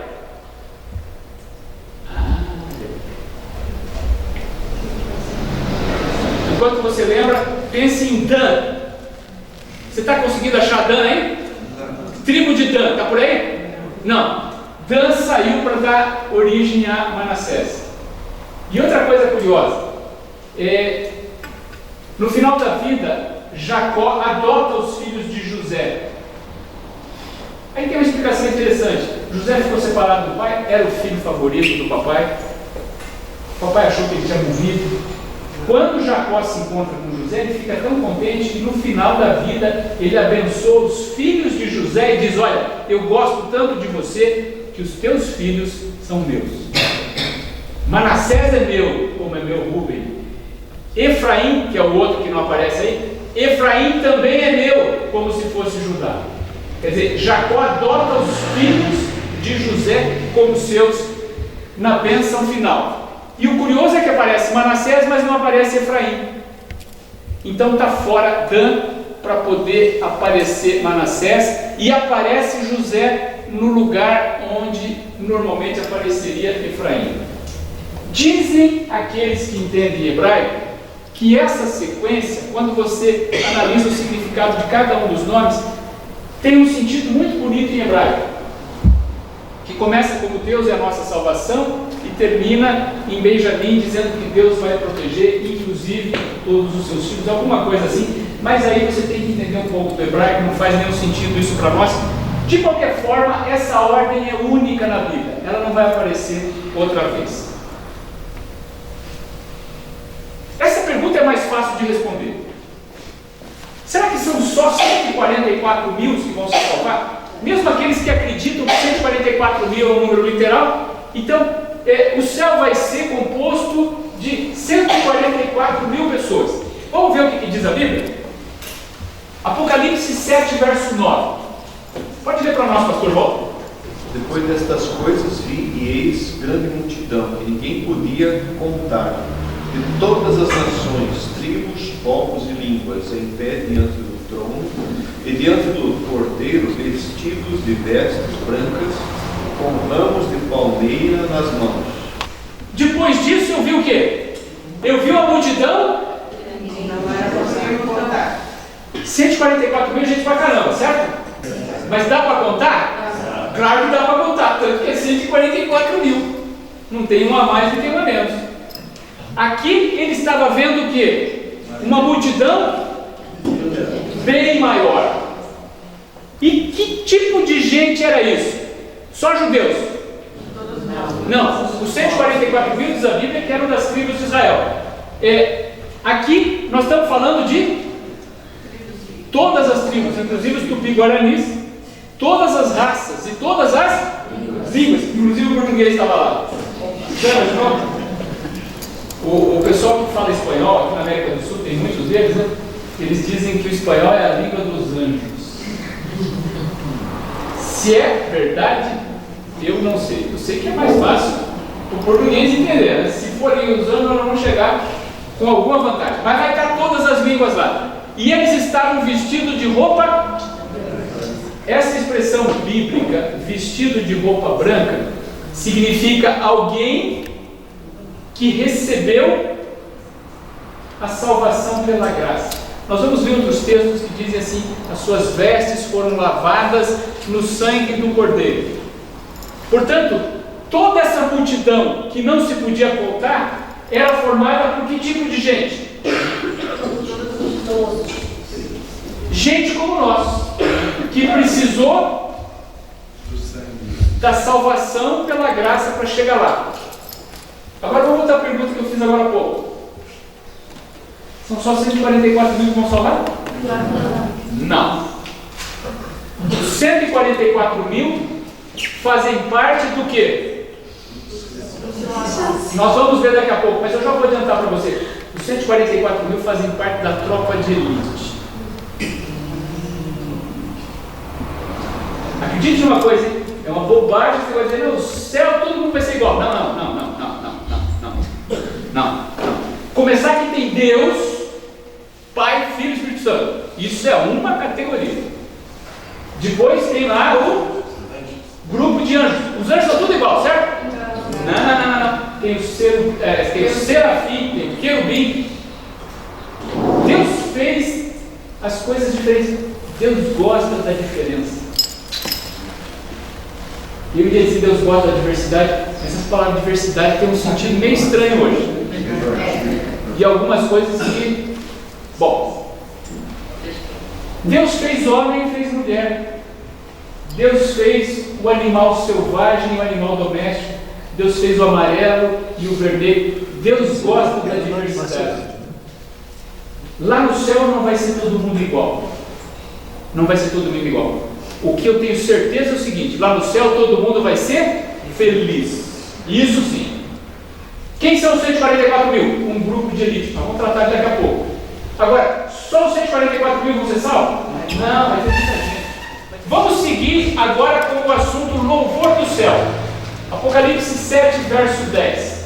Volteio, por favor, pode ler para mim. E gritavam bem alto: do nosso Deus que está sentado no trono, e do Cordeiro vem nossa salvação. A primeira razão para você louvar a Deus é essa que vai ser usada por aquela grande multidão, porque é de Deus que vem. Olha, um conselho legal para você abrir a tua oração é agradecer a Deus pela salvação em Jesus. Não sei quantas vezes você agradeceu, mas se não é um hábito, então comece a agradecer a Deus. Senhor Deus, muito obrigado pela salvação em Jesus Cristo. Custou muito caro para Ele. Eu não tenho como avaliar isso, mas muito obrigado. Vamos continuar vendo como é que continua a oração no céu. Apocalipse 7,12. Dona Olga, por favor. Dizendo: Amém. Ao nosso Deus pertencem para todo sempre o louvor, a glória, a sabedoria, a gratidão, a honra, o poder e a força. Amém. Uau. Eu não sei se você contou, mas tem 7 atributos de Deus que são dignos de adoração. Primeiro, louvor. Louvor no sentido de você exaltar, reconhecer a diferença brutal que existe entre Ele e você. Segundo, a glória. Uma glória que nenhum de nós tem a menor noção. E a gente fala disso, mas a gente não tem a menor noção. Nenhum de nós viu a glória de Deus. A sabedoria.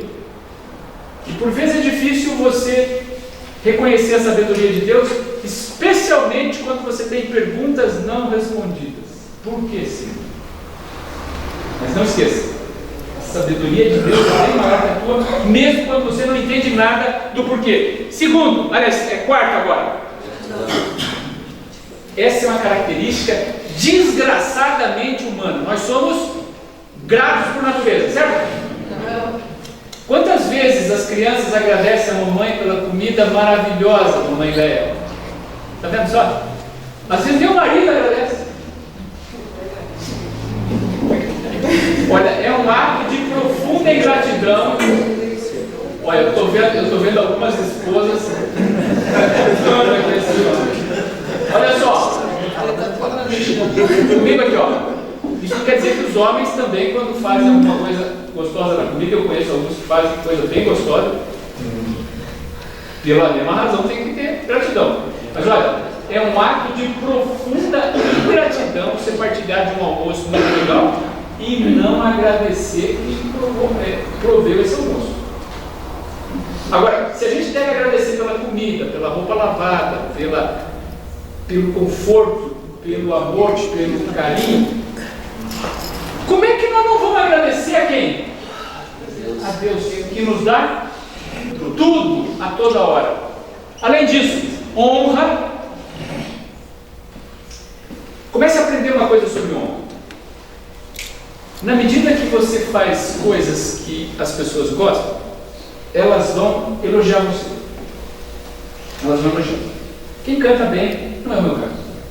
Se eu cantasse aqui, seria bem. Ah, mas você toca piano. É melhor, também não toco piano. Era melhor eu não cantar. Muito bem. Mas quem canta bem, chega no final de um daqueles solos onde a igreja fica toda arrepiada, O sujeito vai lá e vai cumprimentar ele. Puxa, que voz maravilhosa, espetáculo. Nunca escutei nada igual. Ok? Muito bem. A resposta dessa pessoa deve ser sempre a Deus toda a glória. A Deus toda a glória. E essa lição ficou muito clara na história, nas partituras de um dos maiores músicos que já passou pela face da terra. O nome dele era Johann Sebastian Bach. As partituras de Bach, escritas em alemão. No final, além da assinatura dele, recebem as iniciais em alemão para a frase a Deus toda a glória. Uau! Você já imaginou como vai ser escutar Bach lá no céu? Honra só para Deus. Poder, bom, isso é fácil reconhecer. Nenhum de nós é capaz de controlar o vento, né? E a força também vem de Deus. Então aí razões para você agradecer a Deus pela salvação. Você deve agradecer a Deus pela sabedoria, pelo cuidado que Ele tem com você. E agora vamos para a parte final do nosso estudo. Quem é que são esses 144 mil? Nós vamos ver uma série de versos que falam detalhes sobre essas pessoas. Pode ler para nós, seu Renato, verso 13. Um dos líderes lhe perguntou: quem são esses que estão vestidos de branco? De onde foi que vieram? E agora então vem a resposta. Quem são? Vamos começar no verso 14. Cláudia, por favor. Respondi: meu Senhor, tu o sabes. Ele então me disse: são estes os que vêm da grande tribulação, lavaram suas vestiduras e as alvejaram no sangue do Cordeiro. Esses 144 mil fazem parte de um grupo de pessoas perfeitas, sim ou não? Não. Como é que eram as roupas deles? Brancas desde o dia que eles nasceram, é isso? Não. As roupas deles ficaram brancas. Por que ficaram brancas? Essa expressão bíblica, lavadas do sangue do Cordeiro, significa reconhecer a nossa dependência de Deus, a nossa imperfeição, a nossa fraqueza, a nossa mediocridade. O livro de Isaías diz assim: os melhores atos de vocês são como bancos de imundícia. Quando você vai ver o que quer dizer pano de imundícia em Isaías, você fica realmente desanimado. Bom, as roupas não eram brancas, elas ficaram brancas porque foram lavadas pelo sangue do Cordeiro. Mais ainda, eles são aqueles que atravessaram uma grande perseguição. Vamos deixar Jesus falar? Mateus, deixa uma marquinha em Apocalipse, nós já vamos voltar lá. Mateus 24 e 21, primeiro livro do Novo Testamento. Porque nesse tempo haverá grande tribulação, como desde o princípio do mundo até agora não tem havido e nem haverá jamais. Jesus está falando aqui de um tempo de tribulação passageira, certo? Um tempo de tribulação assim que vai ter um tremor na bolsa, o dólar vai para R$4, vai cair 10%. É isso? Não. Isso. Vai faltar gasolina? É isso que Jesus está falando? Não. Dólar a R$4 nós já tivemos, bolsa cai 10% também. E gasolina faltou esses dias mesmo, né? Nós estamos falando de algo que nunca aconteceu. Quando você lê o sermão de Mateus 24, lembre-se disso, hein? Tem alguns capítulos da Bíblia que você tem que ler de vez em quando, estudar de vez em quando, mesmo já conhecendo. Isaías 53, põe na tua listinha. Isaías 53 fala do sacrifício de Jesus no Velho Testamento, 600 anos antes da cruz. Mateus 24, 25 e 26, o último sermão de Jesus. Ok? Primeiro sermão de Jesus, Mateus 5, 6 e 7. O capítulo do amor, 1 Coríntios 13. Capítulos que de vez em quando, você quer uma reflexão? Lê 1 Coríntios 13. Veja se você já está praticando o amor segundo o que Deus quer. Veja o primeiro sermão de Jesus, Mateus 5, 6, 7, sermão da montanha. Aqui é Mateus 24, o último sermão de Jesus. Jesus está descrevendo a série de acontecimentos que antecede o quê? A sua volta. Ele fala do sol, da lua, das estrelas. Lembra disso? Muito bem. E aí Jesus diz o quê? Naqueles dias vai haver o quê? Sofrimento. Uma grande tribulação, um sofrimento medonho. Olha aqui para mim, pessoal. Jesus falava daqueles dias como sendo um tempo no futuro. Para nós, tudo que Jesus já falou de profecia, céu, aliás, o sol escurecendo, a lua se tornando em sangue, as estrelas, tudo isso já está no passado. Portanto, aqueles dias que Jesus mencionou 2000 anos atrás, apontando para o futuro, podem ser o quê? Os nossos dias. Vai dizer, não, mas ontem o Trump e o Kim Jong deram um abraço. Não, um abraço eles não deram, apertaram a mão. Pois é, não esqueça do seguinte, hein? Isso está escrito na Bíblia. Quando disserem a paz e segurança, então sobrevirá repentina destruição. Quando as coisas estão ruins, é péssimo. E quando as coisas estão boas, aproveite que elas vão ficar ruins. E isso é o que está na Bíblia. Jesus voltou? Não, então as coisas vão de mal a pior. Mesmo que elas melhorem, elas vão piorar. Esse período de sofrimento que Jesus menciona em Mateus 24 pode acontecer nos nossos dias, ainda está no futuro. Esse futuro pode ser para mim e para você. Agora, olha só, eu vou voltar no slide anterior. Os 144 mil eram aqueles que tinham atravessado a... Então aqui vem uma notícia espetacular para o senhor, seu Renato. Olha só, e vale para todo mundo que está ouvindo aqui. Eu estou falando com ele, mas vale para você. Os 144 mil são pessoas que estão lidando nos nossos dias, Renato. Portanto, o senhor e cada um de vocês estão sendo chamados a fazer parte da tropa de elite do céu. Amém. Veja, uma coisa é ser salvo, isso é ótimo. Agora, se nós tivermos o privilégio de fazer parte da tropa de elite, veja, se nós tivermos esse privilégio é porque nós somos bons mesmo, certo? Porque afinal de contas nós guardamos sábado, perdemos um bocado de dinheiro aqui na terra, nós temos que ganhar esse dinheiro lá no céu, é isso? Não. Se nós formos considerados dignos de ser salvos, vai ser por quê? Pela graça de Deus. E se formos parte do grupo de elite, mais graça ainda. O mérito é nosso? Jamais. Mas eu estou dizendo isso para você porque os 144 mil, provavelmente, e eu acredito nisso, estão entre nós hoje. Agora, lembre-se do seguinte: não são só eles que vão ser salvos, eles fazem parte da tropa de elite. E veja, quando você está dentro do Rolls Royce, acredite, não faz muita diferença se é o banco de trás ou na frente, é um Rolls Royce. Entendeu? Sentar na janelinha melhor, dirigir melhor ainda. Mas meu amigo, é um Rolls Royce. Então, sossega, né? Quer dizer, nós vamos para o céu. Quem vai fazer parte do 144? Eu não sei. Provavelmente, seu Renato, eles estão entre nós. E eu quero essa carona para mim. Ótimo.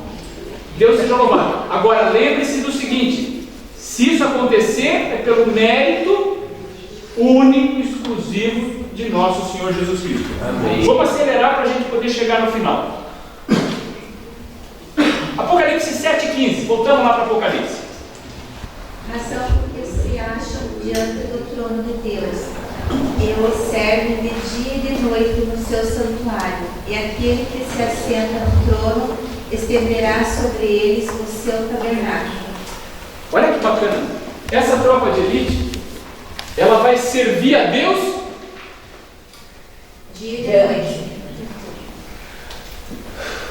Tem mais a ver com função do que propriamente, honra.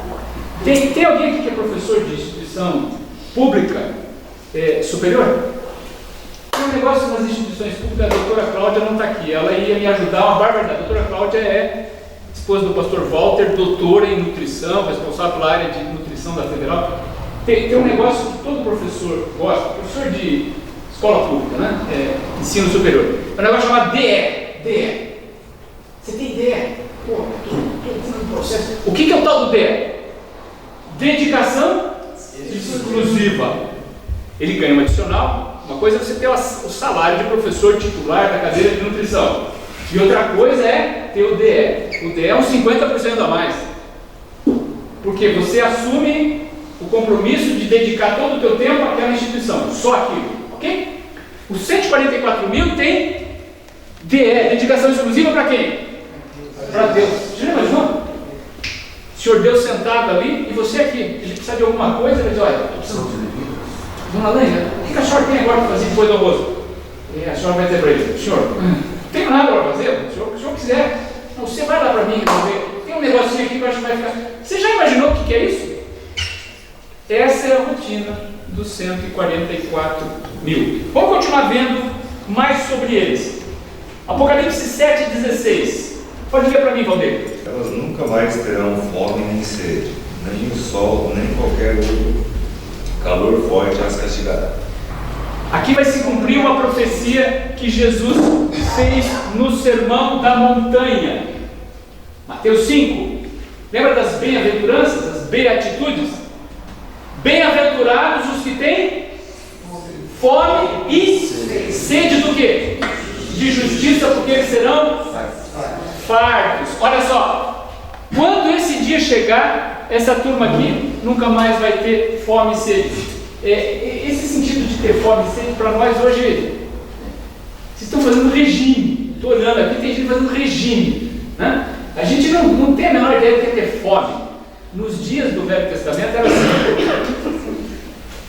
Se você tivesse uma boa safra, você ia ter comida.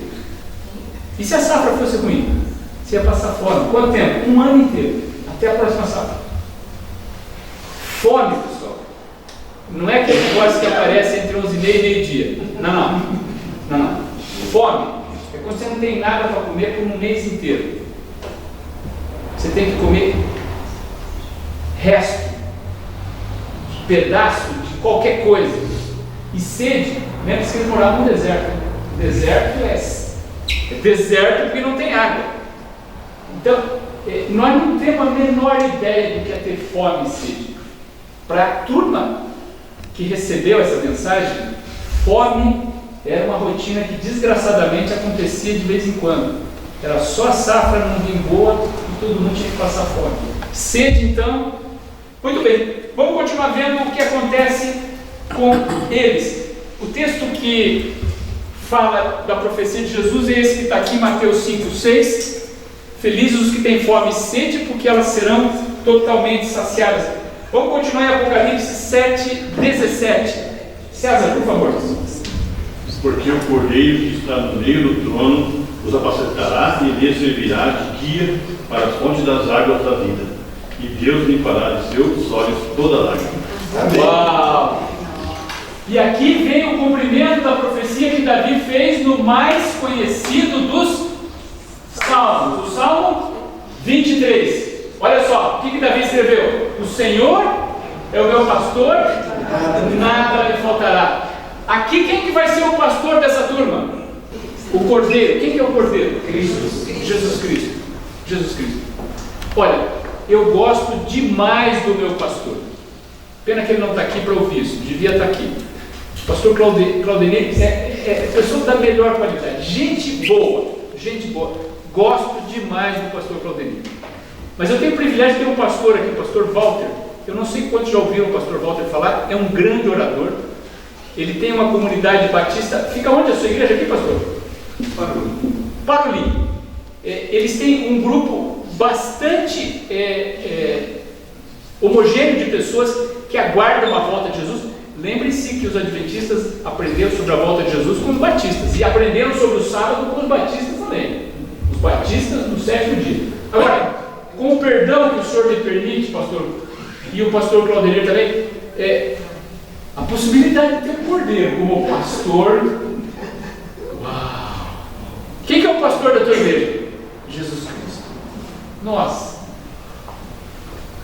Você faz ideia do que é isso?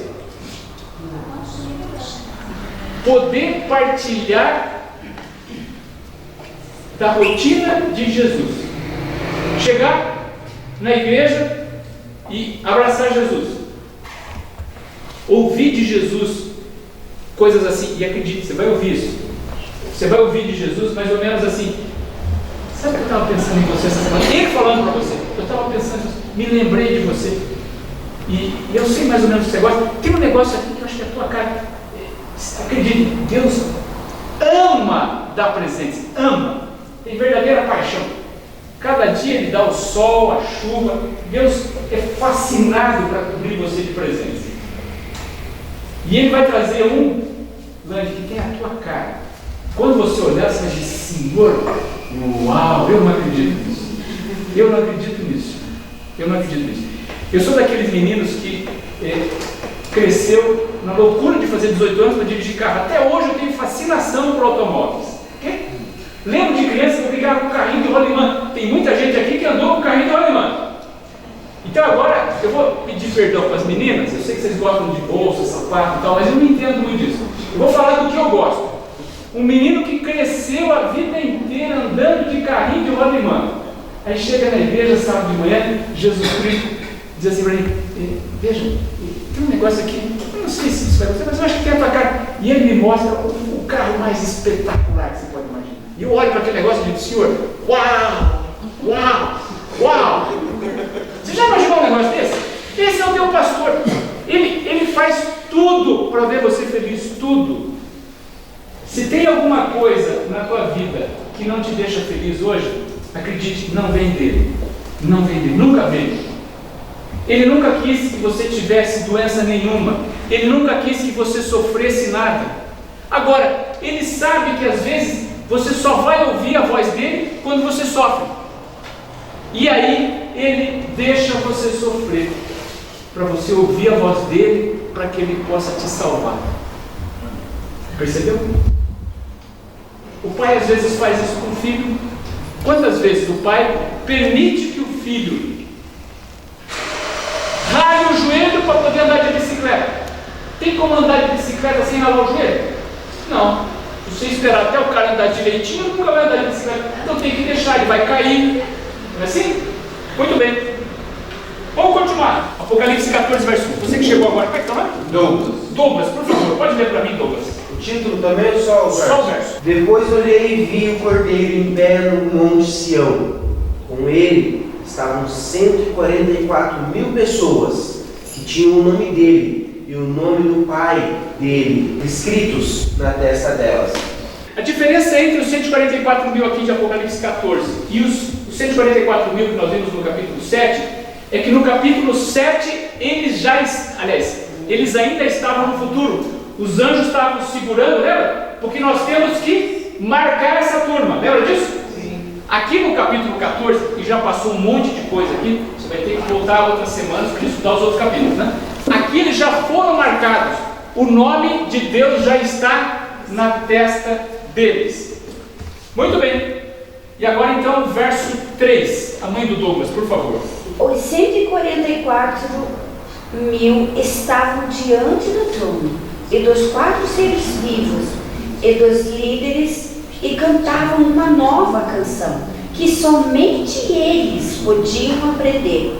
De toda a humanidade, eles eram os únicos que tinham sido comprados por Deus.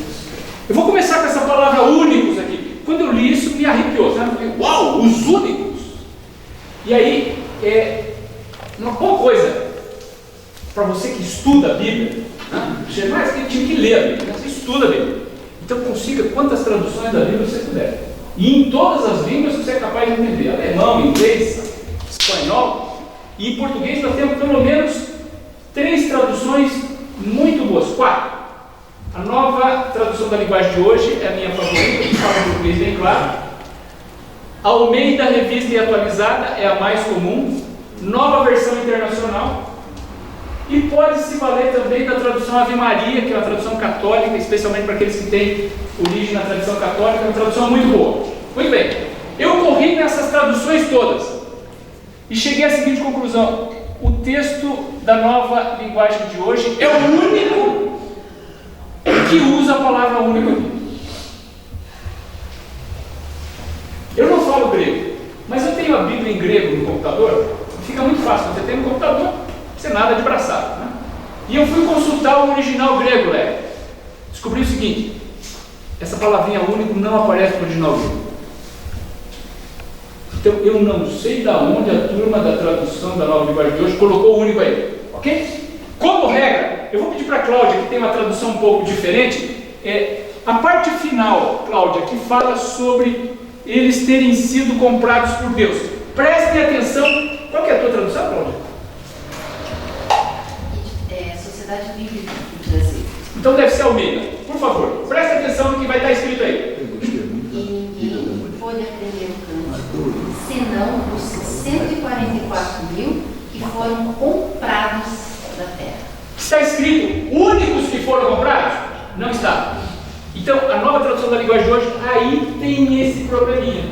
Analisando só esse texto, fora do contexto, dá para dizer o seguinte: no céu vai ter só 144.000, porque está escrito aqui que são os únicos.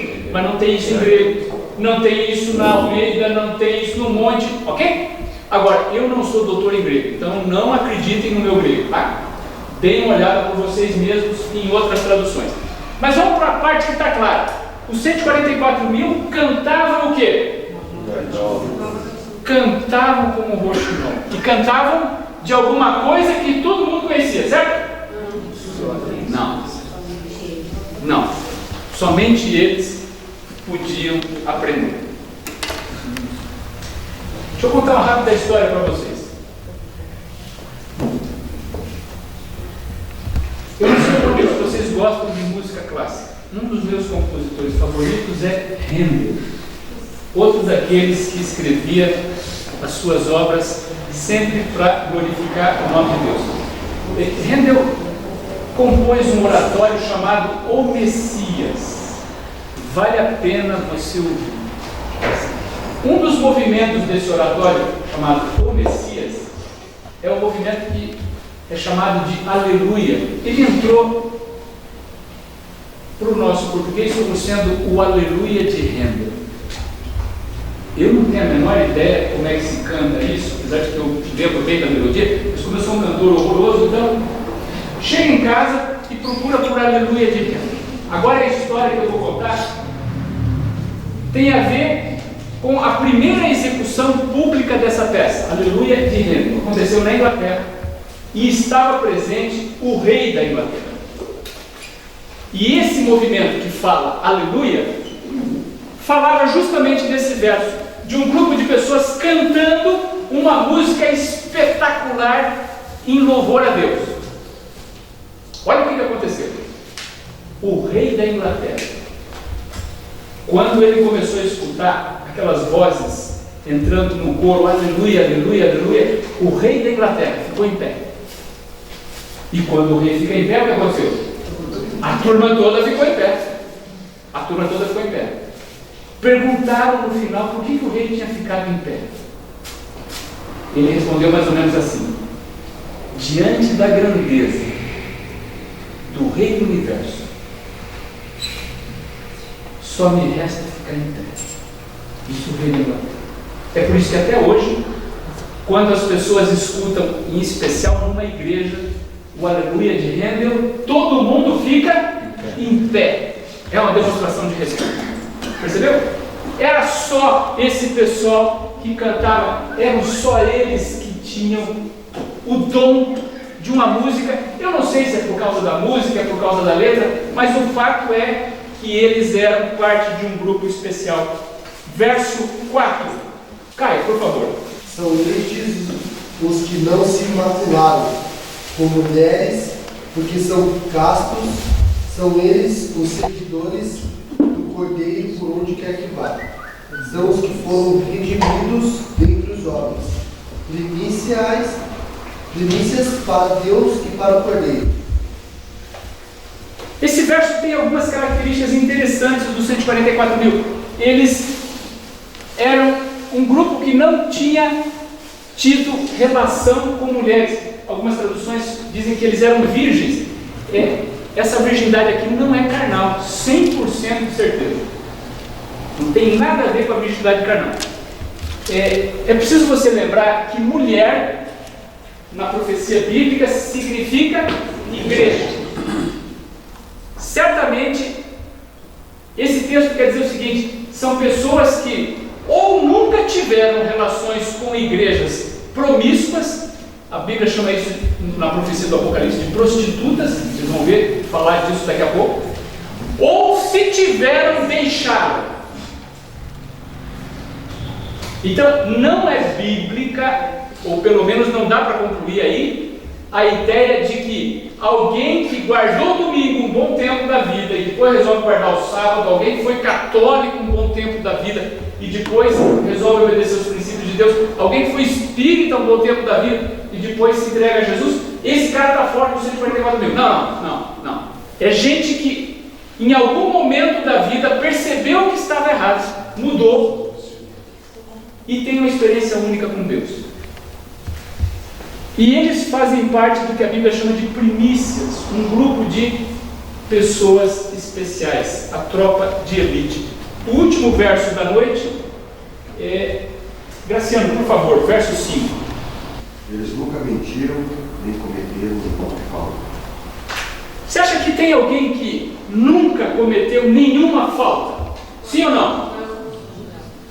Se tivesse, não precisava ter lavado as suas vestes no sangue do Cordeiro. O que a Bíblia quer dizer com isso? Eles nunca mentiram nem cometeram nenhuma falta. Olha só, Deus é o que em relação a nós? Deus é nosso? Deus é nosso Pai. Deus é nosso Pai. E honestamente, o Pai, especialmente aquele paizão coruja, quando alguém vem criticar o filho por pai, o que o pai faz? O pai diz o quê? Defende o filho. Você está de brincadeira, o meu pai nunca fez isso. Lembra disso? Uma vez um pica-fumo chegou lá no céu falando barbaridade de Jó. Deus disse o que para ele? Não existe ninguém na terra como Jó. É o melhor da turma toda. Ele se desvia do mal, não faz nada de errado. Jó era perfeito, sim ou não? Não, claro que não. Ele dependia do sangue de Jesus. Sempre dependeu. Todo mundo dependeu. Agora, quando Jó entregou a sua vida na mão de Deus, Deus passou a defender Jó como alguém defende, e isso é uma linguagem bíblica, como alguém defende a menina dos olhos, a pupila. Você deixa alguém chegar fácil na pupila do teu olho?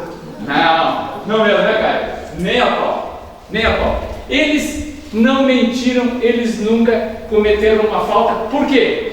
Porque eles são aqueles que constituíram Jesus como seu advogado, portanto, Deus os defende como quem defende a menina dos olhos. Esse último slide é um resumo das características dos 144 mil, selados, uma canção especial, comprados por Deus, puros e etc. e tal. A minha apresentação está terminando e eu tenho uma pergunta para você. Preste atenção no que eu vou dizer para você, essa é a parte mais importante da nossa conversa. Está em andamento uma crise que vai se agravar. Eu não estou falando da crise que o país vive, não, nós estamos aqui num país que só tem crise. Se você for comparar com outros lugares, nós vivemos num paraíso. Todo mundo teve 3 refeições. De maneira geral, nós estamos em paz. Eu estou falando de uma crise como aquela que Jesus mencionou, a qual nunca houve na história da Terra.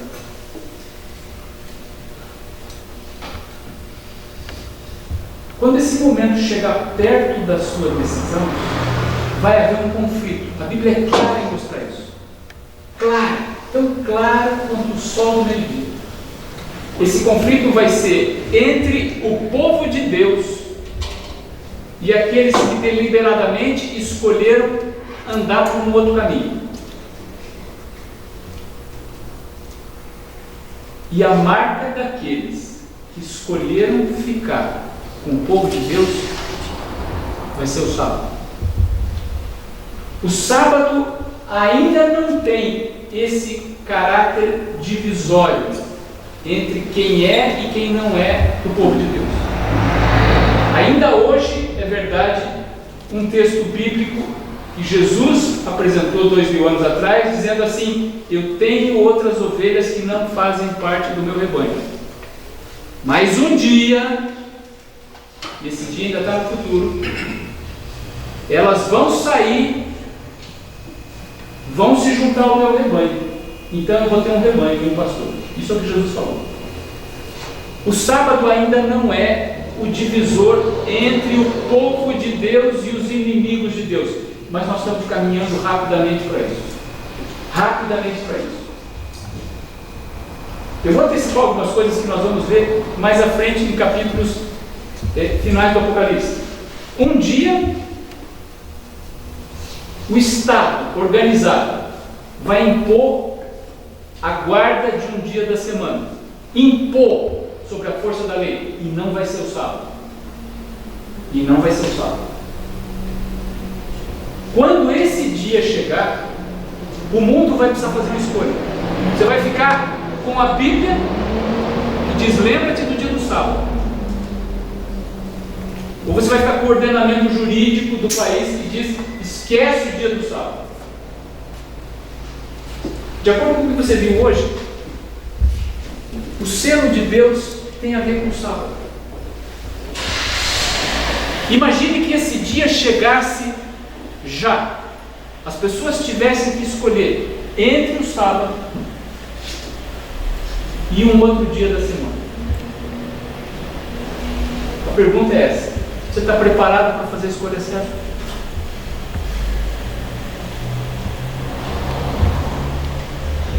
Se você nunca refletiu sobre o sábado como um dia de guarda, eu sei que muitos aqui não trabalham ao sábado, mas existe uma diferença terrível entre não trabalhar ao sábado e guardar o sábado.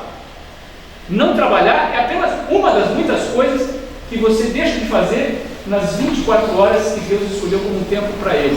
Guardar o sábado vai além disso. Se eu estou falando para alguém aqui que ainda não pratica a guarda do sábado, conforme o mandamento, do pôr do sol de sexta-feira, do pôr do sol do sábado, eu quero deixar um desafio para você. Comece a fazer isso. Converse com Deus. Eu sei que para muitos aqui, sequer temos ideia como vão ser as coisas. Quem mexe no comércio, vendas, porção de coisas, o sábado é muito importante. Mas lembre-se que Jesus disse: eu sou o Senhor do sábado. E Ele disse também que não ia cair um fio da tua cabeça, de cabelo da tua cabeça, sem que o Pai que está no céu autorizasse. Ele vai cuidar de você.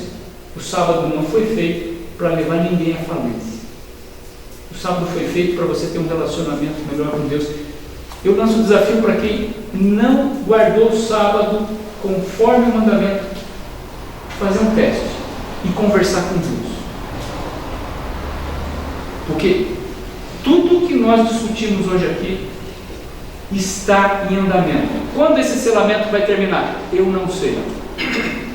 Eu sei que um desses dias vai ser o último. Um desses dias Jesus vai voltar. E aí então, não vai fazer muita diferença se você é da tropa de elite ou se você vai estar naquela multidão. Estando salvos pelo sangue de Jesus, nós temos uma eternidade inteira, vida eterna com qualidade.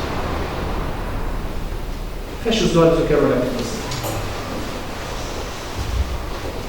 Senhor Deus, muito obrigado pelo cuidado que o Senhor tem conosco. Obrigado pela salvação em Jesus. Sabemos que custou muito caro para Ele. Não temos ideia exata do tamanho do sacrifício que isso produziu.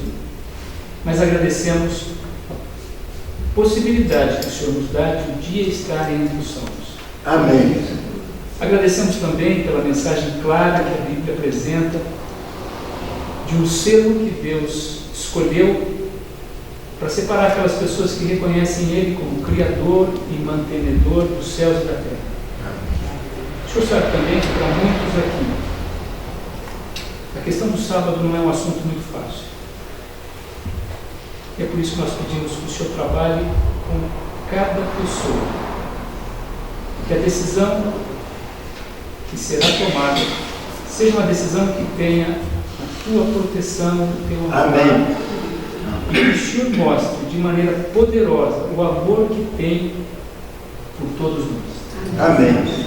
O senhor sabe que também muitos aqui passam por momentos difíceis, os negócios não vão bem, temos algumas pessoas com problemas familiares, o relacionamento não é fácil, temos algumas pessoas com problemas de saúde, conhecemos muitas pessoas que estão com problemas sérios de saúde. O senhor sabe que as coisas não estão bem. Que a tua misericórdia nos ajude, que a tua bênção cubra cada um daqueles que aqui estão e que essa bênção se estenda também àqueles muitos que não estão aqui, mas são queridos daqueles que aqui estão. Amém. Que pela tua misericórdia esses dias difíceis que estão para vir possam ser abreviados e que pela tua graça façamos parte da geração que vai ver Jesus voltar.